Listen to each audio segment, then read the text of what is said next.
يقولون أن النبي يقول أنه ما يعرف يختار زوجته. اقرأ سورة الأحزاب التحريم، اقرأ سورة التحريم. إذن النبي ما يعرف يختار زوجته. إذا اختار زوجته اختار أصحابه. ما تختار أصحاب النبي؟ اختار أصحابه ويقول من أصحابه بجهنم. إشكال يرد عليه.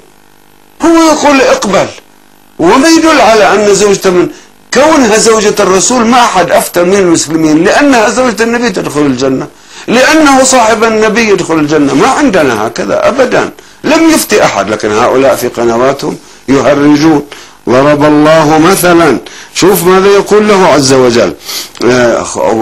كلهم يقولون إن تتوبا إلى الله فقد صغت قلوبك، إن تظاهر عليه فإن الله هو مولاه وجبريل وصالح المؤمنين والملائكة بعد ذلك منهما. تتوبا وتظاهرا معروف، حفصة وعائشة ثبت توبتها عندكم، طيب الحمد لله. لكن انظروا ماذا يقولهم الله عز وجل. يقول يا أيها النبي جاهد الكفار والمنافقين في سياق السورة واغلظ عليهم. ضرب الله مثلا للذين كفروا امرأة نوح وامرأة لوط كانتا تحت عبدين من عبادنا صالحين فخانتاهما فلم يغنيا عنهما من الله شيئا وقيل ادخلا النار مع الداخلين. لمن ضرب الله هذا المثل؟